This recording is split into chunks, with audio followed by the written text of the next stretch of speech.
dowladda Soomaaliya oo kaashanaysa hawlgalka midowga Afrika ee Soomaaliya ADMIS ayaa ka jawaabaysa daadadka ku dhuftay qaybo badan oo ka mid ah dalka Soomaaliya. innaga oo markaasi ka bilaabayna in taageerada marka hore ka timaado shacabka Soomaaliyeed.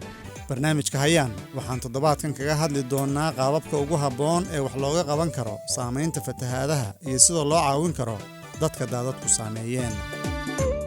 nagu soo biir Jimcaha 17 November iyo Sabtida xigta 18 November adoo la soconaya warbaahinada hoos ku xusan.